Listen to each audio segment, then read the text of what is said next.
No, no, wine, ban. I watch a shalanum gidba. Oh, what on there? Yem na corono menam bedenya. Yenu one post again, tell you what Vihenum could and go. Or ya come with when the story highline up. Ne lanya can waka. Manasem can be a good car, not him. K him and nanya. Bapanam pam pam. Msaka moso with each able to worry on. Oh, mon nebo. Aga kwa mabruma okwa tuka na agaje iji uru mu na mawu monye speed geso mu hala nka iji speed am chara ngi wafre ana me neni ke o nwa iji uru nwa su uru na esere je ihe maka jere nwa mo ana mala ke madu biam too close ana maka kwa madu too close nazu o ya ka ngaja yo ozo m hu n'ihu driver ka eno n'ihu ginu ubum ya yesuo glass awaka nakata e onwe ihe akụrụ gbogbo ko su onye ka enom n'ihu pia ya ewega aka ya pia nso shake bupu aka onye ka enom n'azụ gba ụta ka onye ọbụla shiri arịtu ka mara ihe mere no n'oga mmanụ sutere ka ndị moto suru nwoke moto onye ọbụla arịtusha ka ga le ihe mere no this man suru backlight mmadụ kpọọ ya gbum kpọwa ya nwunye ya nọ n'ihu moto ya arịtu nwunye ya arịtu onye ka esuru ka moto ka ya arịtukwuo nwunye ka ya arịtu. Emepe the next chapter. This man esu nwunye ya agbawa the man esuru moto ya.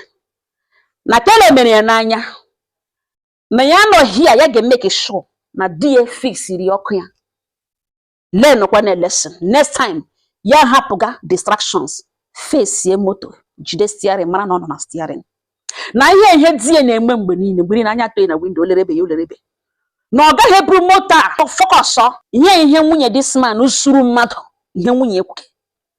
na di ya ga-fix ya ọkụ moto a na of which na o ji the money ọ gaghị asị na o ji ihe na ọ ga-fix ya learn kwanu lessons nwoke ewere na-ele nwunye about 4 men ekwu okwu yo onwe ekwe na akụrụ the man esuwara backlight ya this woman gwaga this thing the man ewe no so ebe nwunye ekwuge ihe roto bara uru ekwu nwoke le nwunye le the man lege nwunye anya were anya ha nwunye n'ọnụ gba ya okwuge ihe m hote di eshokwu gekwe n'okwu di na elege ụmụnne m mgbazụ ihe gburu shire esi madam bịa onye agwụ gị na onye suru datina ihe ọwụ dị ya so die na madam ya sị na mwepụ ọnụ biko na m stay out of this please ya bi ha m ga-alaghachita ha back to ebe akpa gị shukwu di ewerekwa n'aka gba n'ukwu 4 men ekwubeghị pem ya zọwa nwunye nwoke nọ n'ọnụ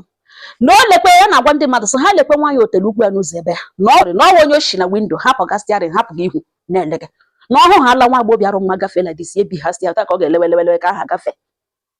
na otu a ka ọ ga-elewele na ọ ga na stiarin na ya ga mgbofere ya na-agwa focus na di ya aga anụ na oji ha anya ahụ ụmụ agbọbịa mara maka gafe obi ha ya hapụ ga merodu kpụpụ anya na window were anya ahụ aka na-elekwe na ọka eguzoro mgbe ugbo n'ihi na that lady a na-ekwu okwu ya mgbe ọ hụrụ ihe mere na o ji ụkwụ agajere onwe na walkway ya lụghachi guzorozi across the road na-ele ihe megana the woman na-atụ ya kasị ya elekwe na ọ ya nwaka di elegotele o jiri aka ọkụ na ọ ga-efix ọkụ na learn all his lessons di ekwukwe na okwu about 4 men na-ele this woman anya n'ọnụ ụmụnne m ihu na onwe m egbucha m silekwe nwaanyị be m asịgodo na ihe di elege accident emene ọ ga hapụta no lenu ma the man ọ gasị ha don't worry ka ọ gasị ha fix eri ọkụ ya ebe ọ doro ya anya na di ejide money ya emeshi n'ọnụ ka ama ihe ga-awụ reaction onye akụwara ọkụ the man pụtasa ga-efix eri ọkụ ya na di fix cha dị ọkụ ọ larụzie n'ụlọ ya gwewesa akwa ihe m na-agwa ichesa ma na ebe ilega anya akwa isi ole sute ọka akwa ka ugbo ego ka ugbo atụfuole next time gị were mara na ihe gị na di nkwu gị n'ime mmụlọ gbachigodi ya na-eji gbọnụ lọtara nwaanyị ya na-azụ n'ọnụ ya sị na die na oji anya ahụ otele na ọwụ nwaanyị lekwe na ọ gụlụzi ekwe ebe dị gị la hapụla ebe ọ na-aga bịa shizie na ọkụrụ ọsịzi akụrụ ga merod gakwuru ya ebe ahụ mee ya spin around 360 ka o nwee ike lee ihe ahụ ọ chọrọ ile o lerecha bịa ọ bịa fixere this man ọkụ moto ka ha gawa ebe ha na-aga ụmụnne m 4 men ekwughị okwu ha na-ele the woman anya di this woman na-ele nwunye ka akụwara ọkụ ewere aka gbanye n'ukwu na-ele the woman ele di ya eme ya ele ọkụ moto ọ mabedị ihe ọ na-ekwu nwaanyị m kpọkọtakwara na ka m takarịa si ejiri nwanyị Nwaanyị ji gbi hara ka m laghachi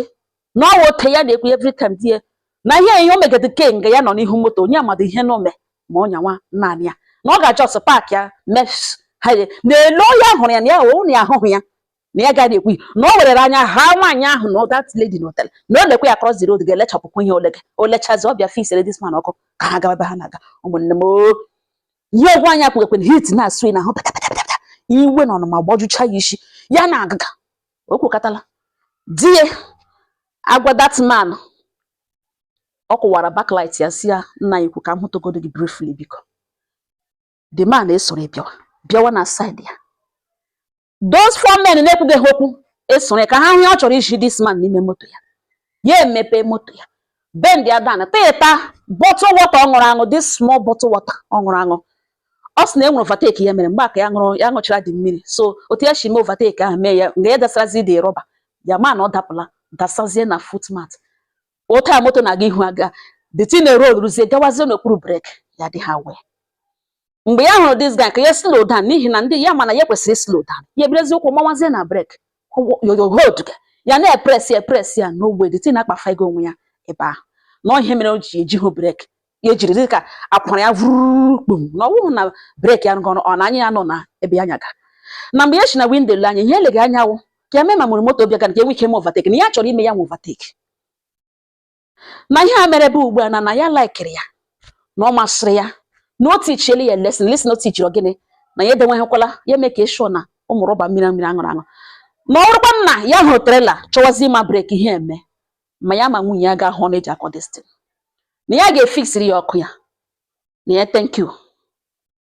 at least na ọ wụrụ minor to a major accident ya gara ịnwụ n'ime ya ụmụnne m ụmụ nwoke ndị ka ọzọ si ihe a na destin na kọs na accident na destin na onye ọbụla ekwuwe ihe destin na-emere nwe onye na-akọsa nga a na-akọrute ka a na-egerute ewepụta detin nga ọ machiga breki ahụ n'ọnụ dị rọba sef na oyota gị something dị gị ahụ na ihe nga n'ihu ha ka ọ nọ pikite meghe moto ewepụ efọpụta detin onye ọbụla na-etisi nụkwa ihe destin na kọs accident ohe ọ ga ya si na ya dị agwe na-enwe mgbe detin ji daba ebe ahụ na ya obere mmiri ya ṅụrụ small ya just ṅụcha ya na-eme over enwe mgbe nga e desịrị ma na ọ dapụla daiga na gasa side ahụ rolu zibazie inside n'okpuru breki ga nga akụ ego onwe ka ya mazie breki ahụ detin nọ dị ya ga na-ahapụgasị ya moto nọ motion bend wa down na ọ weta eshi hụta onwe ya ba ka a kụwara ọkụ moto ya efe n'ishi cha na no na this thing can cause accident na ya don't worry na ọ bụrụ ihe a mere na o ruru ikele Chineke in fact na ya don't worry na ya ga-efix ọkụ ya the man agwawazie the man na ọ gaghị asị ụlọ gị na-ehi mmiri work on your home don't worry I will fix my light ndị ka ọzọ asị ọsọ wụnye ya nakwa mmadụ lụrụ ihe ka mgbe ọ bịaziziri mgbe ọ hụziri ote dị echi emega explain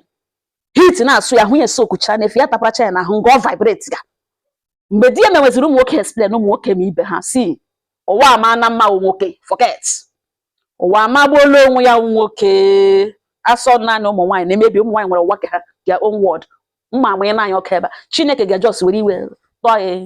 ọkụ ogbiri igwe that side mmadụ agwụ ụwa ama na mma nwoke mgbe ọ bịaziri hụ otu o si na-eme di ya hụziri ihe di ya kwuga ya ewezi ọnụ mgbe the man gwaziri di ya anyị na ọrụ destin can cause a major accident na thank God na o mere minor there don't worry na ya ga-efix ọkụ ya ọ ga nna ikwesị work on your home your house is leaking nwunye ya already agwawala esi ya na ya bịawa ka anyị ahapụga because nwunye this man hụrụ ote the man shiri were aka gbaa n'okwu okwukwe ha okwu nwaanyị akụrụ moto di ya shi n'ihu moto rituo big moto ka ha shi n'ime moto rituo ekwu ha okwu taa ka o lege di ya na-ele the man mgbe e kwuru okwu the man mere explain nwunye ya si ahụ ni let's go don't worry the man ele nwunye gbawazie that man si ya fix your home your house is leaking fix your house nwunye ya nụrụzie ọmasị ihe ọ na-eme other men na-ele ma agwụgwasị ahịa na cause na accident ya na Chineke zọrọ gị ọkwa na trailer bịaga maybe ị na-atụrụ ya onwe gị bupụ aka gị na machi breki ihe a na-egbu people well na a na-ekwu ya a na-egbu people ọ ga-emekwala mistake ọzọ enukwa ihu na-abịazie dị uma ha ma nọ na n'ihu ha ga-aga Chineke before ya ndị ke nọ n'azụ esonwe ha ụta ka this man chiri si the guy ya thank you God bless you the man asị ya don't worry na ya ga-arụ moto ya si ya ọga ya sị fix your house is leaking too much is leaking nwunye ya si die honey let's go The man I say thank you sir, God bless you. Ya amaghị na moto nwoke gbara n'isi ahụ fewe mpompo isi ahụ ọnụ ịhụ ịga mma na o ji ego awụ problem ya. Maga na moto ya na nwunye ha zoom off. Ọga ndị ka other four men na-elezi the woman dịka moto ha na cross ha onye ọbụla agashi ike. The man ya ewere speed baga na moto ya gushie moto lock nwunye na-atara ezi imepezi ya. Ọ tọpụtara ihe ọnụ ya emechie moto ke zoom off hapụga nwunye dị ya. Kenụ m n'ihu agashi ike nna m sochighị ike mpụta nga lekiri the woman.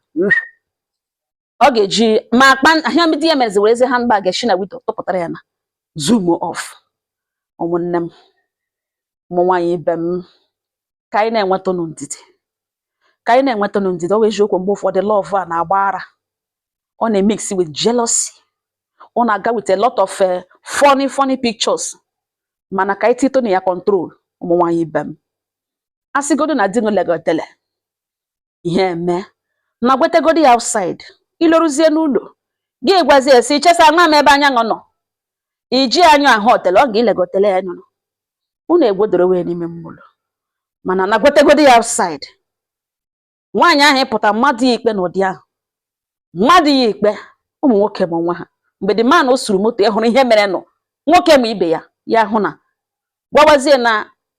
ihe a na cause accident na ya be careful next time na ya don't worry na ya ga-arụ moto ya gwazie the man that your house is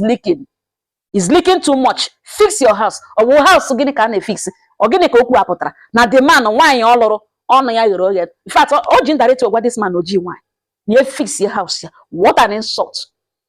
nga nwaanyị na-eme mmadụ ikpe aside mee ka ọ dagide ka o mee ya ma ka o mechie dị ihu because gịnị na nwoke mmadụ lechata ụra otele o burughị nna n'ụlọ si ụfọdụ ụmụ nwoke a na-ele otele na enwere ihe ji eme kama ọ wụ efu ote Chukwu shiri waya ha na nwoke hụ nwaanyị rụ mana ọ ga-elerere ya anya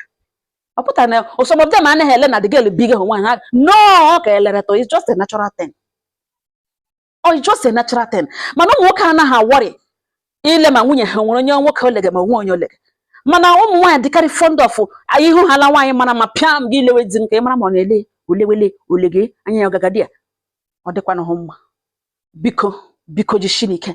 enwekedi ya mere ihe ọjọọ asap defend him outside unu larutezie n'ụlọ gị blame nwaanyị ya ọkwa na ị na-aṅụ mmiri gị were rọbọ mmiri tụsa na foot na here your own floor ọ dịkwa dị mma ma otu tụfuo that can atụkwa ya nwere ihe na-atụsa di ya ọ dịghị mma ọ ngọ ha nọ m n'ọnụ Chukwu duwere m ọnụ udo dịrị ọnụ